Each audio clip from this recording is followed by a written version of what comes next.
স্কুলে বরাবর বাংলা পড়ান সত্যবাবু শ্রুতিনাথ বোস, তিনি সেদিন গরহাজির। হেডমাস্টার মশাই তাই মৌলভী সাহেবকে ডেকে বললেন, সত্যবাবু, দেখি না, ভালোই তো দেখতে বেটাটা। আরে ফালতু লোক, সারাদিন কাম নাই। ও, তলে তলে তাইলে এই পর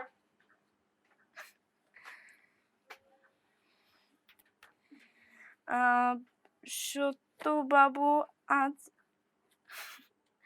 আসেনি দেখছি।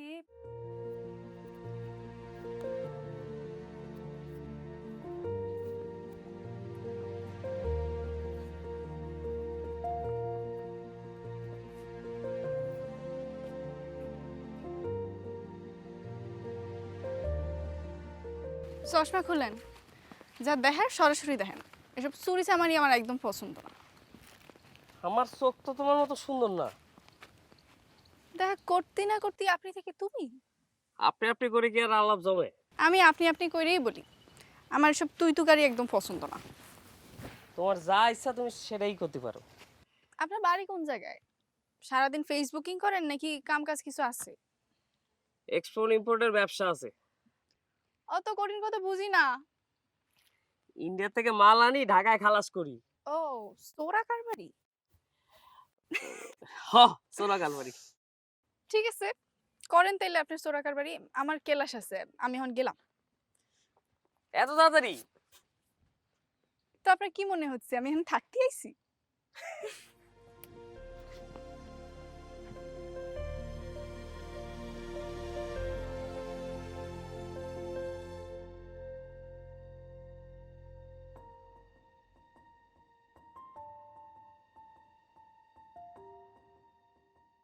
ফোন কলের সূত্র ধরে সামনে আসে নির্যাতনের শিকার ওই তরুণীর বিদেশ যাওয়ার গল্প। পুলিশ জানাচ্ছে বাংলাদেশ ও ভারতে একটি মানব পাচারকারী চক্র সক্রিয়। এদের প্রধান টার্গেট টিকটকে জনপ্রিয়তা পাওয়ারা। সম্প্রতি ভারতে নির্যাতনের শিকার ও নির্যাতনকারী সবাই এই চক্রের মাধ্যমে অবৈধভাবে ভারতে গেছে। পুলিশ বলছে এই মানব পাচারকারী চক্রটি ফেসবুকে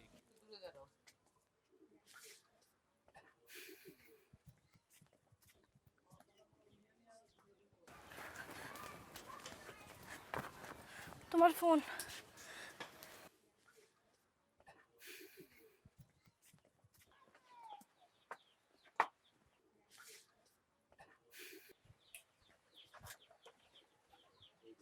কি ফোন দেন কেন? মন বাইন্ধা রাখেন না। বেশি ইচ্ছা হইলে মেসেজ দিবেন, আর আমি মিস কল দিলে তারপর ফোন দিবেন।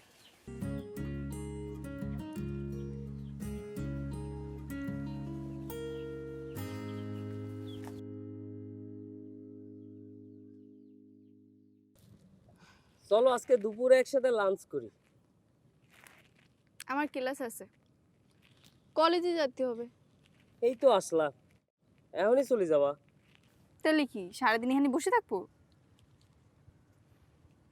তোমার সাথে আমার কথা হয় না, দেখা হয় না। যখনই আসো খালি যাই যাই যাই যাই। এতই যদি দেখতে ইচ্ছা করে তো বিয়া করে ঘরে নিয়ে গেলেই পারেন, পরে সারাদিন বড়ি দেখেন। চলো আজকে বিয়ে করে ফেলি। সাহস থাকলে বাড়িতে প্রস্তাব পাঠান। কনফার্ম তুমি? কনফার্ম টনফার্ম জানি না, আবার রাজি হলি পরে আমার কোনো আপত্তি নেই। আমার কলেজ আছে, যাই।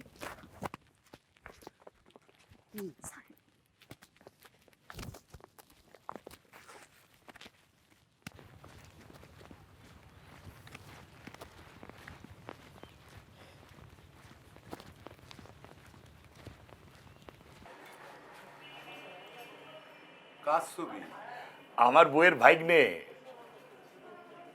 শহর থেকে আইছে বেড়াতি। আপনার বড় মেয়েরে দেখে তো পছন্দ করে ফেলিছে। মাইয়ারও মনে হয় তারে পছন্দ পছন্দ হবার মতোই ছেলে। ভাইগনে বলে কতেছি না, ইন্ডিয়া ছিল মেলা দিন। এক্সপোর্ট ইম্পোর্টের কারবার আছে, পয়সা করিও করিছে, কিন্তু ছেলেটার কপাল খারাপ, বাপ মা নাই। এটা তুমি কি করতেছো দুলাল? রেহানা মাত্র কলেজে উঠিছে, লেখাপড়া করতেছে, এখন বিয়ে? দাদা ভাই, মায়ে হয়ে জন্মাইছে, আইস দিন আর কাইল দিন বিয়ে তো দিতেই হবি। ছেলেটা তিন কুলে কেউ নাই, শাশুড়ি ননদের ঝামেলা নাই, ছেলে মেয়ে দুইজনেই সুখী থাকবে। মায়ার চাচা হিসেবে আপনি কি কন আফজাল ভাই? বিয়ে শাদির ব্যাপার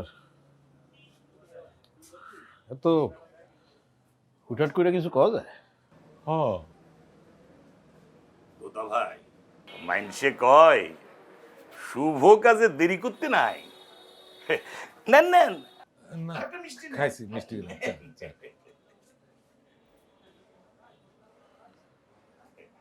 যাই, চল তো আসি। হ্যাঁ যাই ব্যাপারে।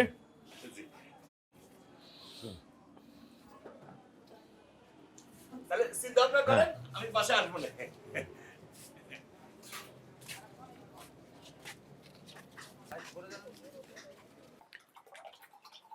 মায়ার বিয়ে তো দেওয়াই লাগবে। ছেলেরা যদি ভালো হয় তাহলে তার বিয়ে দিতে কোনো সমস্যা নাই, তাই না? আর তাছাড়া জমি জমা বন্ধক দিয়ে সংসার আর কতদিন চলবি? একটা মেয়া বিদেয় করতে পারলি তাও তো সংসারে খাওয়ার মুখ একটা কমে। আমার শরীরটাও তো আর টানতিছে না, অন্তত বড় মায়াটার একটা গতি যদি করে দিয়ে যেতে পারতাম।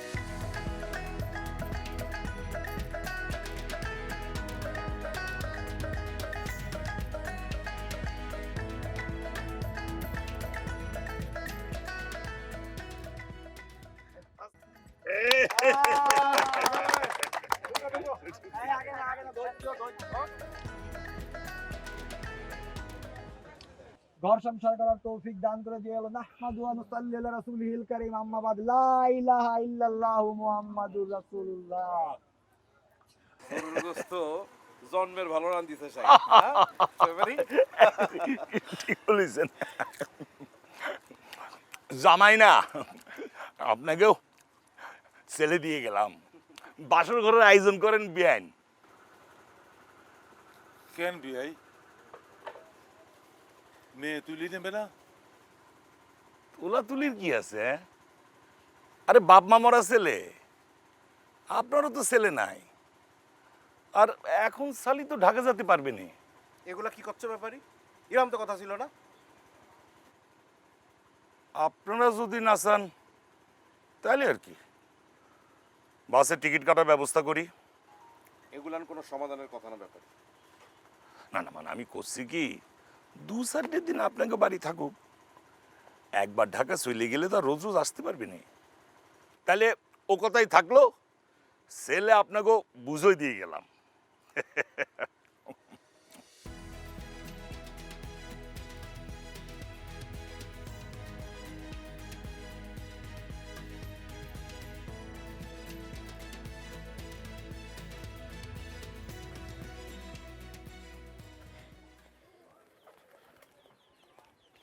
জুমুর নাও, মাছটা নাও, এটাও নাও।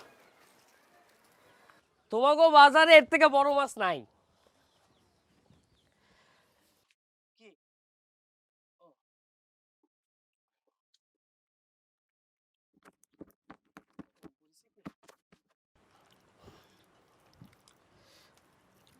আব্বা, আমার এই কদিনের জন্য একটু যশোর যেতে হবে, নতুন মাল আসিছে।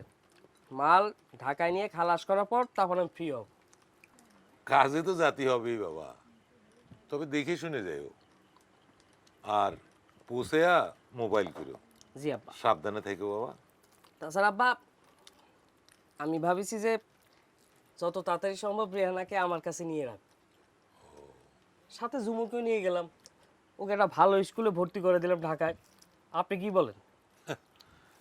তুমি তোর বড় ভাইয়ের মতো, আমার আর কয়দিন।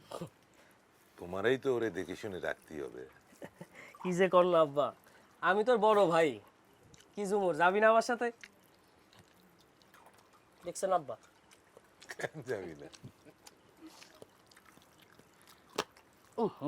আমার একটু পানি খাও।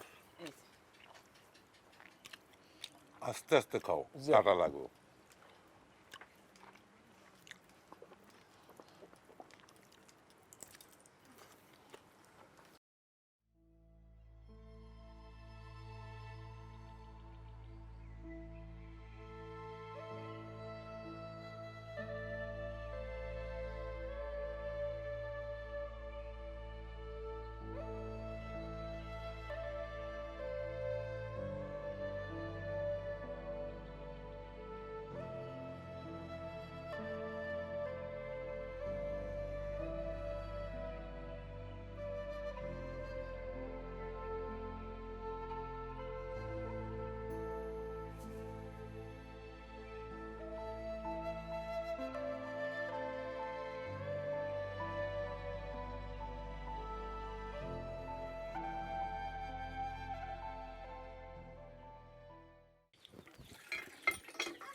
দুলাভাই,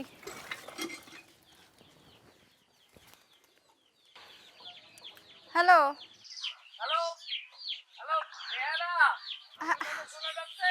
হ্যালো, হ্যাঁ শুনতে পাচ্ছি। আপনি ভালো আছেন? আপনি কবে আসবেন? কেন, কি হয়েছে? আপনার শরীর ঠিক আছে তো?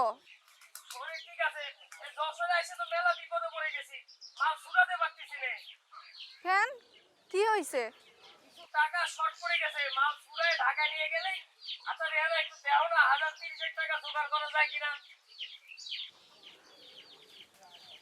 এত টাকা এখন কই পাই? হ্যালো, আব্বার একটু কয়ে দাও না জোগাড় করতে পারি কিনা, সপ্তাহ খানিকের জন্য। আমি বাড়ি এসেই দিয়ে দিব, কনফার্ম।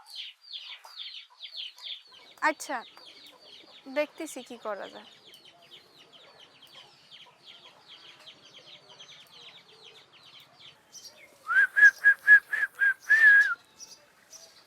খা। তোতা ভাই, রেহানার বিয়ার সময় এতগুলো টাকা ধার করলে, আগেও কত টাকা পাই, এত টাকা শোধ দিবা না কি করে? এই দলিলটা তোর কাছে রাখ, ধর। শোধ দিতে না পারলি তখন তোর মনে জ্বালে তাই করিস।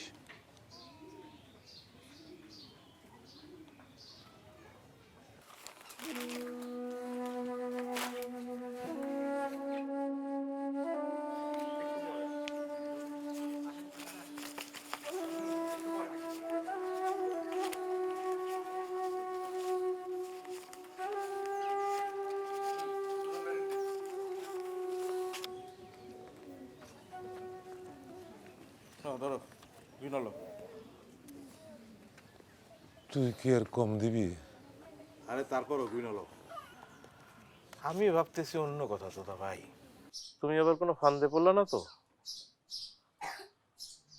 মাইয়া কিন্তু তোমার আর একটা আছে। আল্লাহ ভরসা, পরে দেখা যাবে।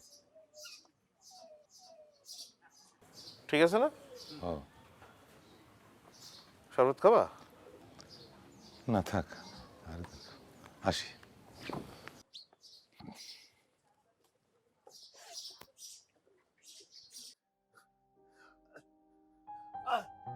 আরে কি হয়েছে? আরে কি হয়েছে আপনার? কি হলো? হ্যাঁ, এমন করতেছেন কেন? কি হয়েছে? ও রেহানা, রেহানা, তাড়াতাড়ি দেখে যা, তোর আব্বা জানি কিরম করতেছে। আল্লাহ গো, আল্লাহ গো। হ্যাঁ, এই যে আমি উঠি, আমি উঠি। চল। আল্লাহ তুমি রহম করো, আল্লাহ, আল্লাহ রহম করো, আল্লাহ। পারলে আর একটু বাড়ায় দিয়েন চাচা যান, ঘর দুয়ারে তো একটা দাম আছে। বাজার দরের চাইতে বেশি ধরেছি, চাইলে বাজার যাচাই করে দেখতে পারো। বাবার মেয়ে দুটোরে আমি ঠকাতে চাই না। না না, আমি সিধা করছি না। তাছাড়া ঝুমুরকে ঢাকায় নিয়ে একটা ভালো স্কুলে ভর্তি করাবো, সব কিছুটা খরচ আছে, আপনি তো বোঝেনি। 50,000 টাকা একটু পুষায় দিন। না না বাবাজি, অত পারবো না, ওরা তো আমার পর কেউ না। হ্যাঁ, আমি দেখবানে। চাচান, আরেকটা কথা, আমার শাশুড়ি আম্মা আপাতত এখানে কিছুদিন থাকবে, পরে ঢাকায় একটা সেটেল হয়ে এসে একবারে নিয়ে যাব, কি বলো? ভাবিজান তো থাকতেই পারে।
দেখতেছি আমি।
কোন জায়গা চাচা?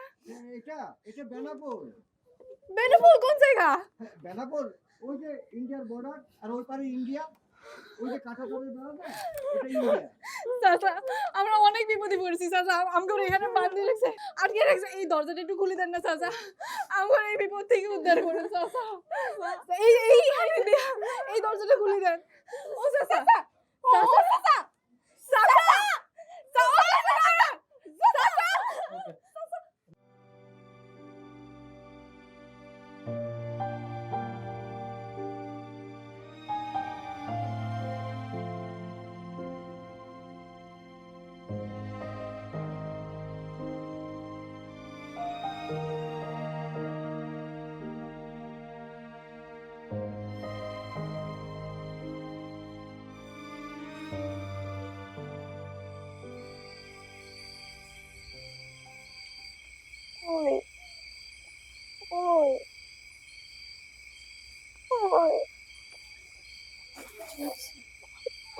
তোমার টিভি তো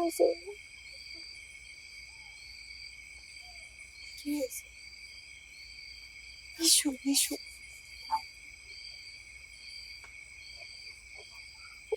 কি করবো?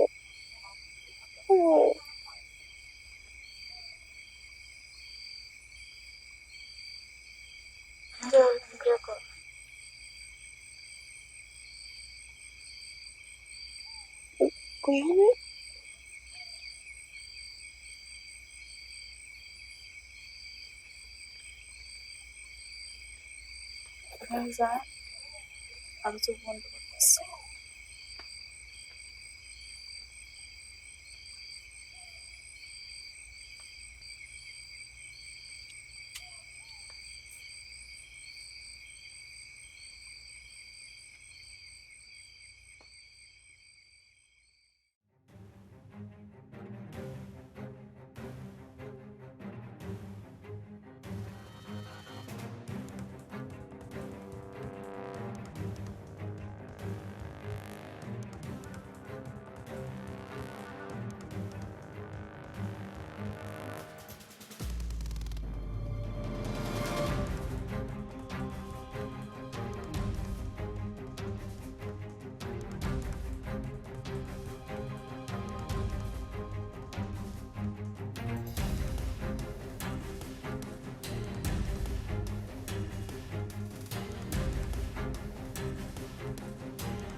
কি হয়েছে মা?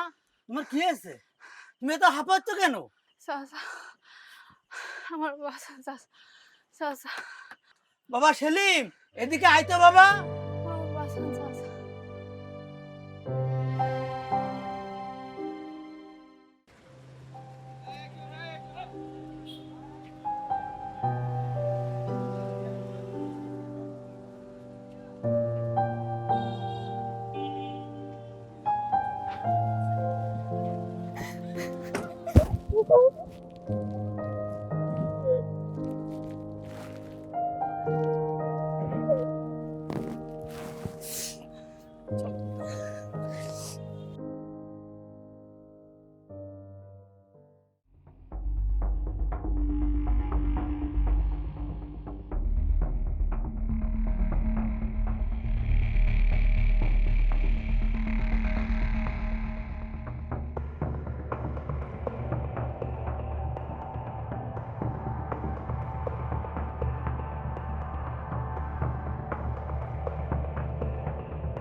বসো ঝুমুর, বসো। তুমি আবার স্কুলে যাবা, একদম চিন্তা করবা না। তোমাদের গ্রামেও আমাদের কার্যক্রম আছে, যে কোনো প্রয়োজনে তারা তোমাদের সাহায্য করবে। এখন তাহলে তোমরা বাড়ি যাওয়ার প্রস্তুতি নাও। বাড়ি গিয়ে মুখ দেখাব কেমনে আপা? যে বাড়িটা আসছিল ওটাও তো ওনার আমাকে নাই। একটু শক্ত হন ঝুমুর, একটু শক্ত হন রেহানা। জীবনে অনেক কিছুই হতে পারে, তাই বলে হাল ছেড়ে দিলে হবে না।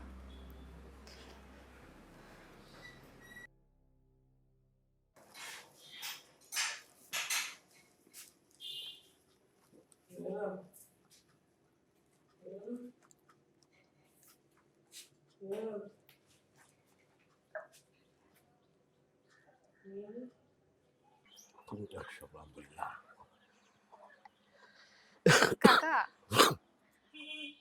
ব্র্যাক আমার একটা চাকরির ব্যবস্থা করে দিছে। কাজের পাশাপাশি আমার পড়াশোনাও উন্মুক্ত থেকে চালা দিতে পারবো। বাহ, মাশাআল্লাহ, সেটা হলেই তো ভালোই হয়। হ্যাঁ, জুমুরেও একটা স্কুলে দেওয়ার কথা ভাবতেছি, তো আপনার টাকাটা পরিশোধ করে দিব, বেশি দিন লাগবে না। আরে তোর এটা নিয়ে কোনো চিন্তাই করতে হবে না, তুই নিশ্চিন্তে থাকতো। তোর আফজাল কাকা আছে না, আল্লাহ ভরসা। তোর মা কই?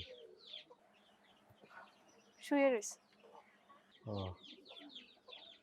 খালি পর আমি যাই, ভালো থাকিস। স্যার, এই ধরনের বাজে নোংরা মেয়ে ছেলেদের সাথে আমাদের মেয়ের একই ক্লাসে বসতে পারে না। আপনি তার ভর্তি ক্যান্সেল করুন। আপনারা একটু শান্ত হন। আলতাফ সাহেব, আপনার ব্যাপারটা বোঝার চেষ্টা করুন। মেয়েটা একটা নারী পাচার চক্রের হাতে পড়ে গেছিল, ভাগ্য ভালো সে ফেরত আসছে। মেয়েটার তো কোনো দোষ নেই। এই মেয়েটার জায়গায় যদি আজকে আপনার মেয়ে হতো, তখন কি করতে? এরকম দুর্ঘটনা তো আপনার মেয়ের বেলায় ঘটতে পারতো নাকি? কিন্তু স্যার আমাদের তো সমাজ নিয়ে থাকতে হয়। আমাদের উচিত তাদের সম্মান জানানো। ওদের সাথে আজকে যে ঘটনাটা ঘটেছে সেখান থেকে আমাদের শিক্ষা নেওয়া উচিত, যাতে এই গ্রামে আর কোনো দিন আর কোনো মেয়ের সাথে এরকম ঘটনা ঘটতে না পারে নাকি? জি স্যার, জি স্যার। স্যার, আমরা আমাদের ভুল বুঝতে পেরেছি স্যার। স্যার আসি স্যার। হ্যাঁ স্যার, আসসালামু আলাইকুম স্যার। ওয়ালাইকুম আসসালাম।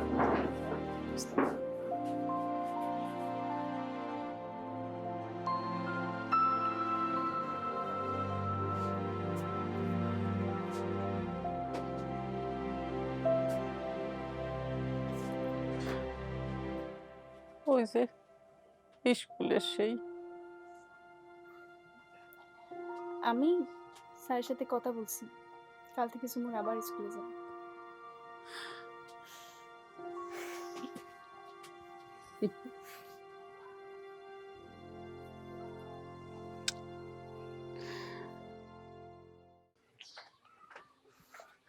কিরম আছিস মা? এই তো কাকা। তোর মা ভালো? আপনার টাকাটা। হ্যাঁ ঠিক আছে, দাঁড়া।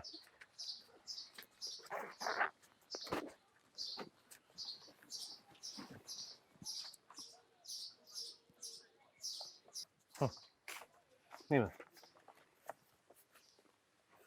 ঠিক আছে। ঠিক আছে, আরে কি করিস? ভালো থাকিস। আসি কাকা।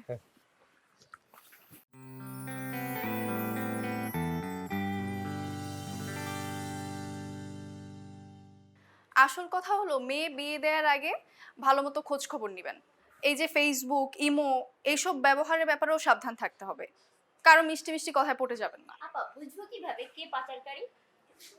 নারী ও শিশু পাচারকারীরা আমাদের আশেপাশেই ভদ্রবেশে ঘোরাফেরা করে, তাদের থেকে সাবধান থাকতে হবে। এই ধরেন আপনাকে কেউ বিদেশে চাকরির কথা বলতে পারে, তখন ভালো মতো খোঁজ খবর নিতে হবে। বিদেশে চাকরির জন্য কিন্তু সরকারি এমন অনেক এজেন্সি আছে যারা আমাদেরকে সঠিক উপায়ে বিদেশে পাঠানোর ব্যবস্থা করে থাকে, কিন্তু দালাল চক্র বিদেশে চাকরির কথা বলেই অনেক মেয়েকে পাচার করে দিচ্ছে।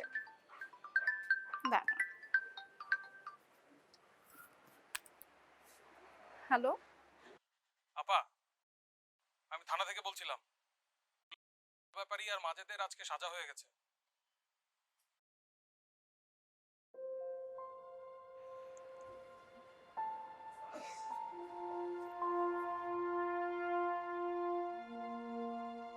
পাচারের শিকার হওয়া মানেই কিন্তু জীবন থেমে যাওয়া না। আমরা আমাদের পথ খুঁজে পাবো। আজ তাহলে আসি।